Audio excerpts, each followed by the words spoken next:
Welcome to the NXT Podcast, your home for weekly NXT reviews and insight. The beautiful part of NXT is that when one dream ends, another dream begins. Find all of your NXT news, recaps, and analysis right here. So with that being said, we only have one question for you. Are you ready? We thought so. Let's get the show started right now.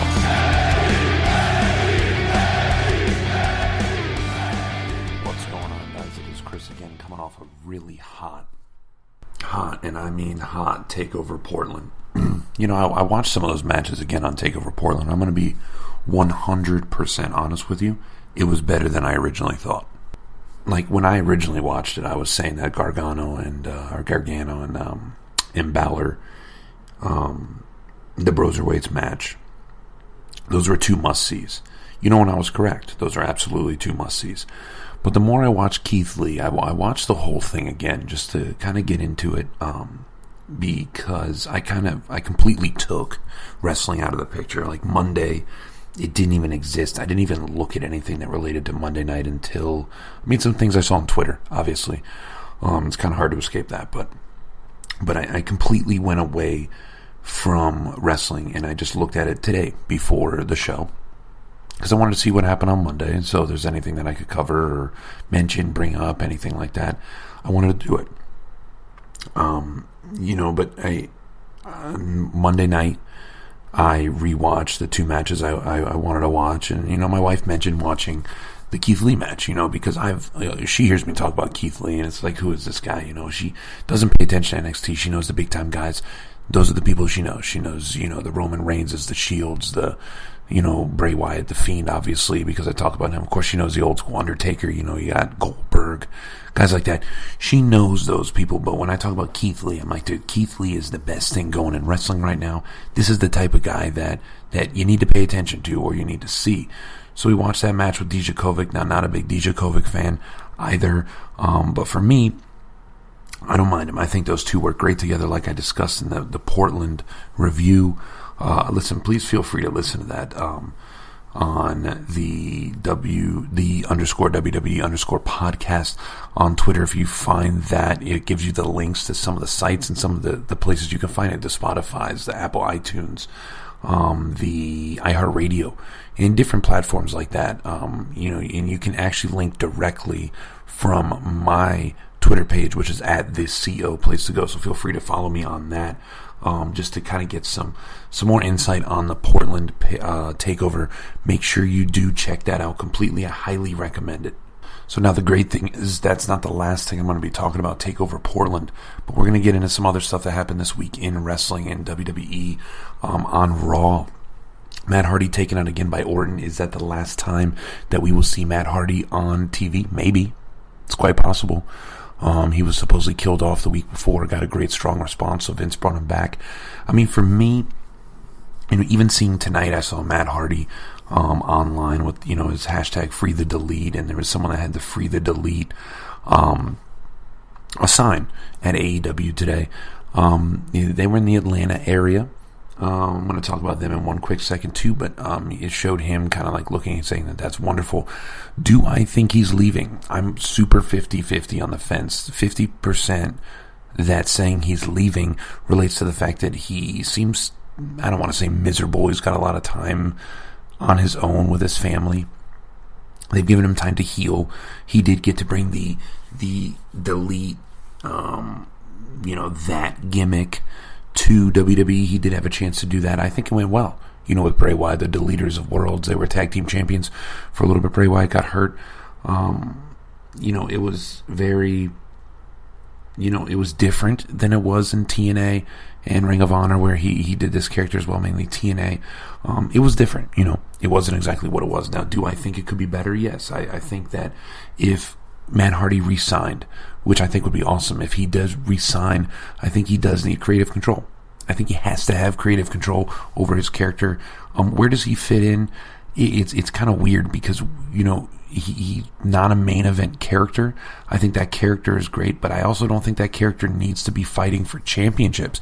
I think he'd be just a character who's kind of around, who shows his face, does things mid-card, maybe an Intercontinental belt, maybe a U.S. Championship belt, but I don't think that is a main event character, not that the Fiend, the stuff that he does, it's totally different. To me, the Fiend has not been jobbed. Bray Wyatt has been jobbed, but the Fiend as that gimmick has not. So I just think it would be bad business to have the character of Matt Hardy in that situation. So I just don't think they're going to do that. Again, I wish him the best. I hope he sticks around. The 50% of me that thinks he is staying relates to if he got creative control, but also I don't think he'd be posting all the stuff about AEW. Remember when Randy Orton did that and he ended up re-signing? I think I don't want to say they use it as leverage, but I think that it's almost just trolling the fans, which it would be huge if Matt Hardy did this because he's been doing this for so long. Other news, Undertaker today reported being at the Performance Center. Typically when he does this, he has been there for I don't want to say a coaching, but he went there to watch some guys train, give some advice, things like that. Is he training for a match? The new match, I've been saying the last few weeks that, after hearing Sting getting cleared, it's I'd love to see Sting and Taker, even though that's more of a nostalgia type match, like a what might have been if they get in the ring. From what we're hearing, the new news is Undertaker versus AJ Styles. Is Sting healthy? Who knows? Now, I see this match with AJ Styles going one of two ways. I could see AJ Styles a consummate professional. I think it's perfect spot for the Undertaker, perfect spot for AJ Styles. Undertaker gets the win. I think AJ Styles can be a loss like this does not affect him. A loss for the Undertaker I don't think does anything. What I would love to see if Sting actually is healthy and they were going to end up having a match, is it a match at WrestleMania? I don't think it needs to be. I don't think you can count on getting to next WrestleMania with these guys. What I think, if it was me, if I was the booker and you had, Sting being healthy, again, Sting being healthy, and the Undertaker can get out of this match healthy as well, which I think AJ Styles can cover any deficiencies in the Undertaker quite well, better than a Goldberg could, or a guy like that. I would have Sting show, as the Undertaker is celebrating the victory in the ring. I would have Sting show, or the Crows play, or something like that. Something that kind of steps in the limelight for him and set up something for SummerSlam. SummerSlam is, one of the top 4 Survivor Series, and Royal Rumble being the other 2 other than WrestleMania. But, SummerSlam, that would be huge. That would be a gigantic, maybe not co-main event, maybe middle of the show, nice match. That would be the feud. Is this match, Sting Undertaker worth WrestleMania? I don't personally think so. Love to see it as a wrestling fan, as a kid. Would have loved to see it as a teenager. Would have loved to see it as a 22-year-old. Would have loved to see it, but at this point, I don't think it's WrestleMania worthy. I think one of the other big 4, and SummerSlam being the best spot for it, I think is where it's at. In relation to tonight's wrestling, before we get to our birthdays and NXT itself, AEW heard they put on a great show. One of their big things is this group called the Dark Order. Now, the Dark Order is, I don't even know how to explain them because I've seen them more in highlights, never really watched a show with them. And it's a large group of masked wrestlers. Some wrestlers, some just hanger-oners. They have an Exalted One. This Exalted One is a person kind of telling them what to do, and this would be a spot where, you're talking about Matt Hardy's going there, this is going to be him, the Exalted One. It fits perfect with the Free the Elite character and all that. But the other names, you've got Luke Harper. I don't think Luke Harper could be considered the Exalted One. I don't think it fits with his character necessarily. Christopher Daniels, who's there.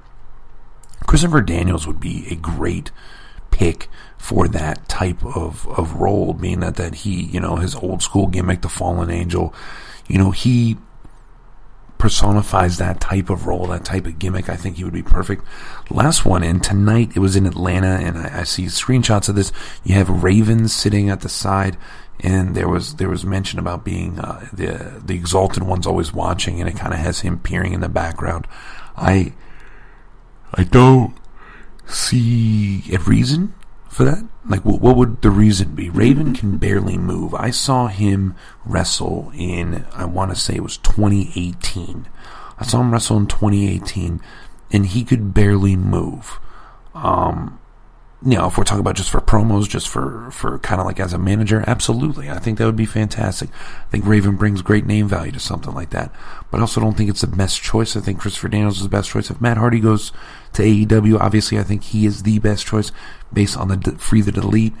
But in this sense, Raven I could see actually mattering. But would they show him like that? I just don't. I feel like that gives something away. It's something that you can say for a huge spot. And I don't think one show in Atlanta is that spot. But that's enough AEW talk from me and Raw and SmackDown. Let's get to our birthdays so we can jump right into NXT. First birthdays, dude. We got a lot of birthdays. I think we're talking 5 birthdays today. We're just going to run through them. We're not going to do our normal spiel on TakeOver Portland. Gangrel got a solid 3 to 4 minutes, which I was actually really surprised about in listening back to that. First one today is Big John Studd. He would be 72. Died in 1995, held numerous championships. Big John Studd was he was inducted into the WWE Hall of Fame in 2004. Obviously, possibly because he already died. Francine turns 48. Francine, former wrestling valet and manager. And she randomly wrestled. Francine did actually randomly wrestle. She was in ECW from 95 to 01, and she was briefly in WWE for about a year in the mid-2000s. El Torito turns 38. El Torito, the I guess you can call him manager. I was going to say mascot, and I thought that was rude, but manager for Los Matadors. He was about 4.5 feet tall. He was known throughout Lucha in Mexico and wrestled for numerous promotions there, AAA and CMLL and all that. Next is Shawn Spears. Everybody, you know Shawn Spears if you watch AEW. He is WWE's Ty Dillinger, the Perfect 10, which I thought was a great gimmick. He just never got the push. He was overshadowed, I think, by great wrestler. Great wrestler. But I feel like the names that were coming in when he was relevant in NXT were just Joe, Balor, Neville. You had all these guys. It's like you don't have it. It's the same thing with Tyler Breeze. I feel like both those guys just were in the wrong place at the wrong time. Like I said, he's in AEW now. He had a good early feud with Cody Rhodes. He was nicknamed the chairman for that chair shot that he had on Cody Rhodes. Shawn Spears, I saw something online about where did Shawn Spears go. Like he came in hot and had Tully Blanchard with him, and then kind of disappeared. Last one, birthday-wise, is Jack Gallagher, gentleman Jack Gallagher, who is a 205 Live NXT and NXT UK wrestler. I think he's fantastic. His moveset is a little strange. It is that British strong style in a way, very strong, but also very I want to say meticulous would be the right word. Meticulous in the way he does moves and does things. He is a crisp 30 years old. All right, next we're going to go into what happened in Portland. So, in TakeOver Portland, I'm just going to run through it because usually we go over what happened in last week's episodes. We're not going to do that today just because last week's episodes feel like it was so long ago. So, what we're going to do is I'm just going to run through the winners from Portland. Like I said, if you want to listen to the show, it is up on the site. And it's going to kind of give you a little bit of a review of Portland, but here are the winners. You had Adam Cole, who defeated Tommaso Ciampa via Gargano interference. The Broserweights defeated the Undisputed Era. Rhea Ripley defeated Belair, which after that, Charlotte Flair came out and said that she's going to wrestle her at WrestleMania. You have Finn Balor defeating Johnny Gargano. Dakota Kai defeated Tegan Nox due to the interference by Raquel Martinez, and we do talk about that tonight. And, of course, Keith Lee defeats Dijakovic in a fantastic match that I personally think ends the feud after tonight. I don't know. I don't know if that's true. So like I normally do, and I normally do the reviews when I talk about the matches, I don't really go into the matches in depth. I give you a little bit here or there. But in a lot of them, I want you to watch it. That's what's fun about wrestling, is watching the matches and seeing the emotion and the power in the ring, not really just hearing voices. Not Randy Orton style, because clearly that makes you go crazy. But, that's the way I do it, and play-by-play for me can be a little bit rough. To me, visual is the way to go when it comes to wrestling. As NXT normally does, it started off pretty hot tonight. You have Jordan Devlin. This is for the NXT Cruiserweight Championship. Jordan Devlin versus Lio Rush. Lio Rush 2 weeks ago won a number one contendership match to be in this position. Lio Rush, who I thought was a great Cruiserweight champion, him and some of his matches with Angel Garza, absolutely great. And Angel Garza is a breath of fresh air to the Raw roster, in my opinion. I think he's absolutely fantastic. Nice little showman. I think showman would be the best word for him. I know he's really up there covering for Andrade, but I think he's found a semi-permanent home. Definitely wouldn't say it's permanent because he is an NXT Cruiserweight. But this match was absolutely, in my opinion, this was the best match on the card.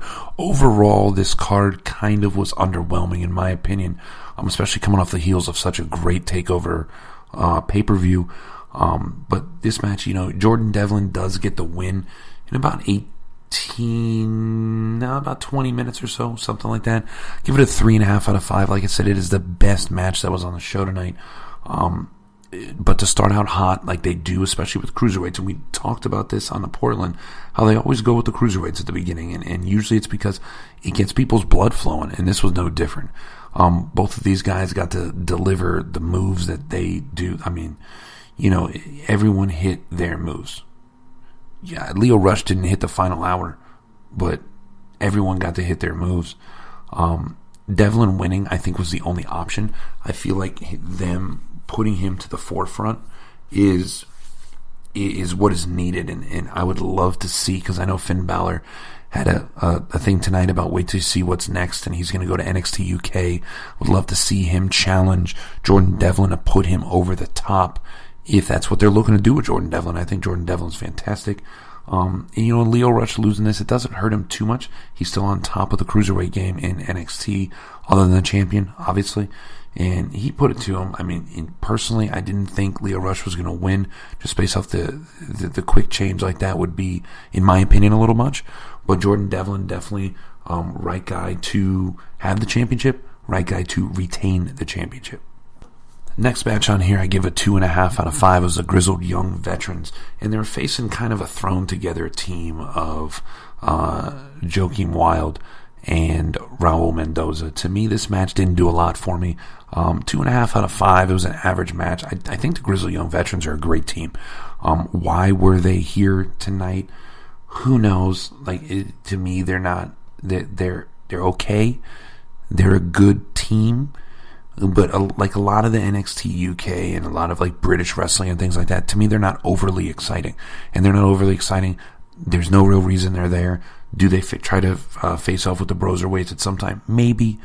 I don't see a real reason. But the Grizzly Young Veterans do get a win. It was less than 5 minutes, like I said, but for what it was, 2.5 out of 5, it was enough to showcase the Grizzly Young Veterans against, in my opinion, a couple jobbers. Next match, we had another tag team match immediately after. You had the Broserweights versus Oney Lorcan and Danny Burch. Now, Oney Lorcan and Danny Burch are more of that strong style type from UK. I think they hard-hitting, good team for what it is. Good team. Single wrestler-wise, I wouldn't say either one of those guys are spectacular. They're not exciting. But in a tag team, they're really good. And against the Broserweights, this is obviously not for the title. Broserweights do pick up the win in around 10 minutes. Everything, they hit all of their classic moves. I do like the combination of them. I'm waiting for the implosion. I thought the implosion would happen at TakeOver Portland, but it didn't. So I'm waiting for that implosion. This match on here, like I said, it was a solid match. They hit everything. I really do like Lorcan and Burch. I feel they almost work harder than anyone that they're wrestling in the ring. Like, they are almost the guys who are putting the other people over in almost every instant.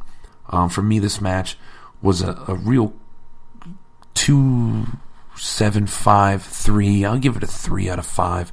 I think it was right in the middle of that average. Next match, originally I don't even think it was supposed to be a match. You had Keith Lee come out. He was talking. Kona Reeves interrupts him. Kona Reeves, who was on occasionally, He gets pounced while he's in the ring after he gets interrupted in something Keith Lee calls the Big Bang Catastrophe, also known as a jackhammer. He hits that on him. Keith Lee won in about 10 seconds. I mentioned Dijakovic. He comes out and he said that he's not ready to move on. He said a bunch of, if this did happen or this didn't happen, if I didn't get hurt, I would have won, blah, blah, blah. Keith Lee mentioned, what the fans chant all the time, and the fans started getting that fight forever chant. So, Lee said that the fans want him to fight forever, that he won, but he's willing to do it again. And he said, go convince Regal to do it. And you got it. Which,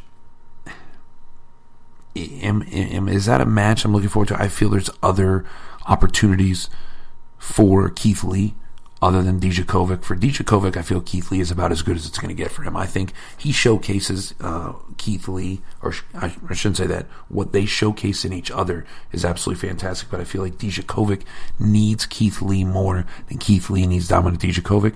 That is unfortunate because he's a great athlete, but I really do think that Keith Lee is in an echelon above the middle card of NXT. I feel like Adam Cole is at the top of the top, Finn Balor, Gargano, Ciampa, you got those guys at the top, and Keith Lee can get there. He really can. But I think at this point, Dijakovic is way underneath. I'm looking forward to see who the next challenger is to Keith Lee. I hope it is not another Dijakovic match. I like where they're at in the feud. It was a best out of 5 in essence, and I think that's where it should stop. Next match you had was Chelsea Green versus Kaden Carter. This Robert Stone Productions, who used to be Robbie E from TNA. This match was it was strange. I don't know what to say about this match. This match to me gets a 1 out of 5. I think what happened in the match was awful. Bianca Belair randomly enters the ring, just randomly, literally walks in, no worries, picks up a microphone, says she'll let them finish, but needs to address Charlotte Flair. She said she doesn't care if it's NXT or anywhere else, that she's going to whip her ass, blah, blah, blah. So, after this, it was an awkward sequence. Chelsea Green rolled up Kaden Carter like 3 or 4 times.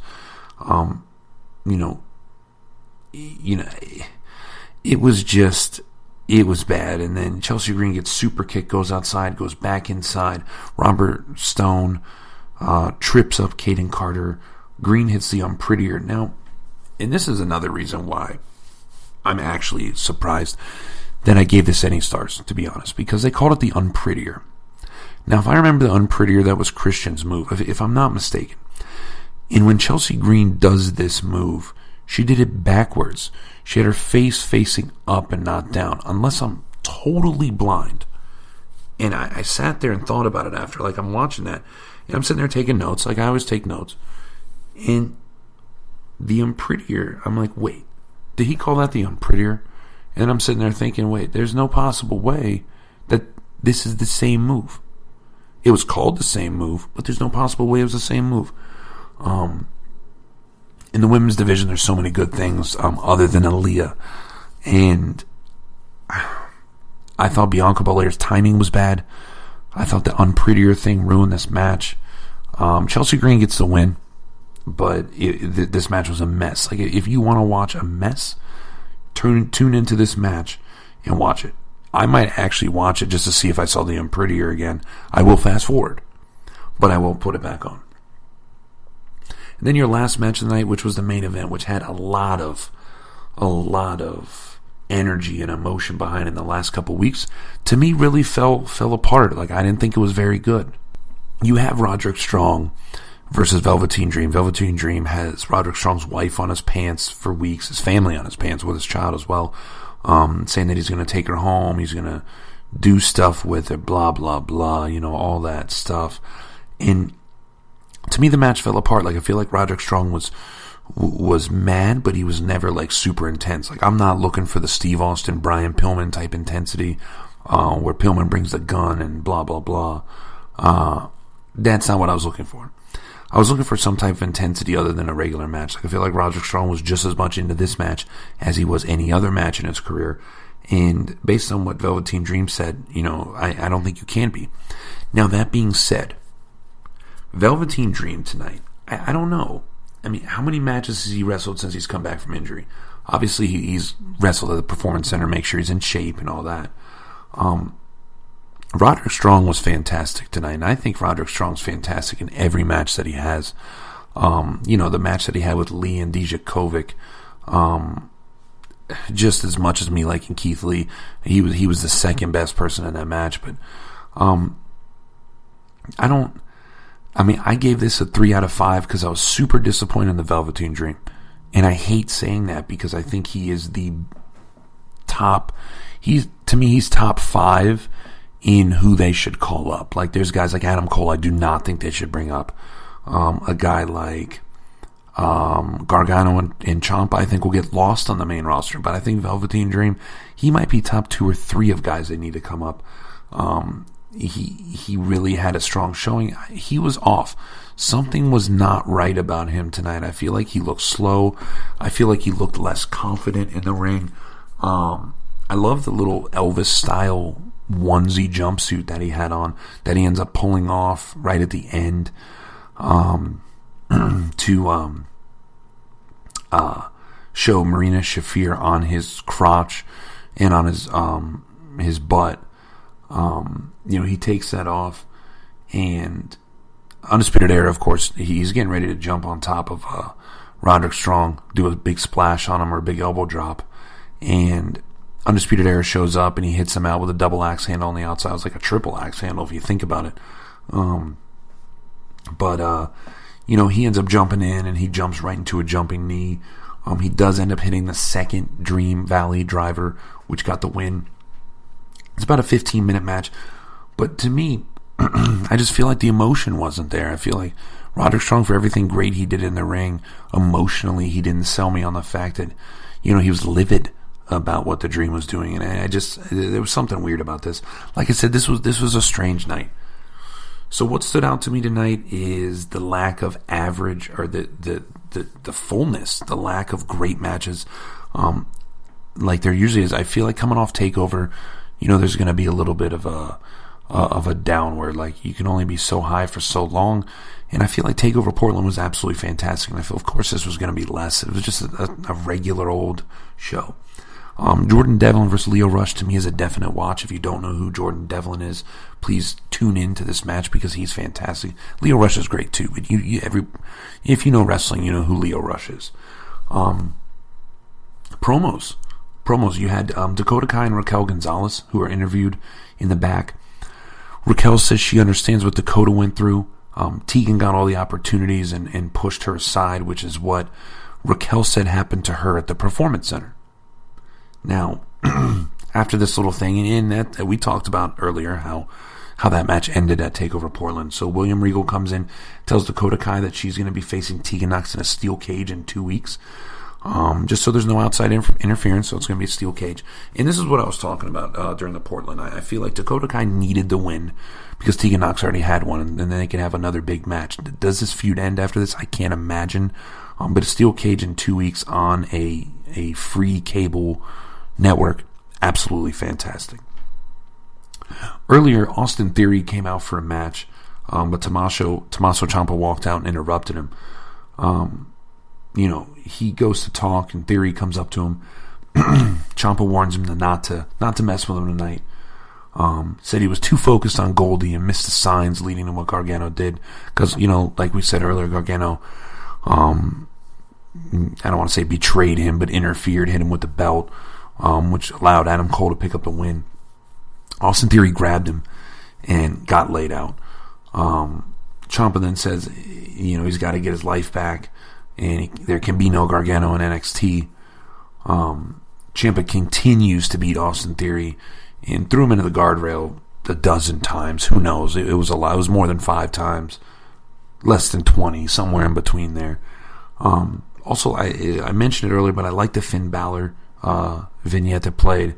How he says that every hyped opponent has fallen to him, and watch what he does next week. Now, I'm not sure if it's next week when he goes to NXT UK. I know it's within the next 2 to 3 weeks.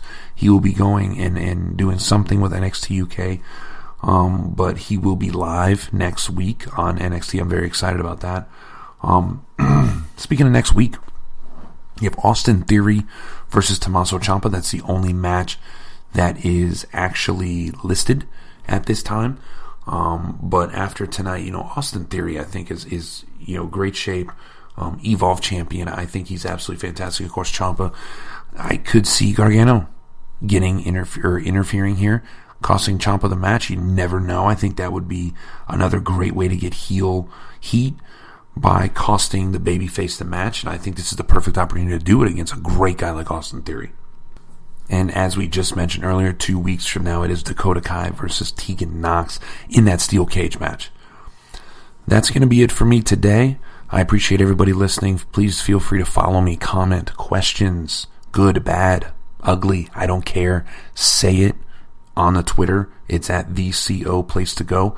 I hope you enjoy listening to this NXT review. Like I said, very average night after a huge takeover Portland. That was absolutely fantastic.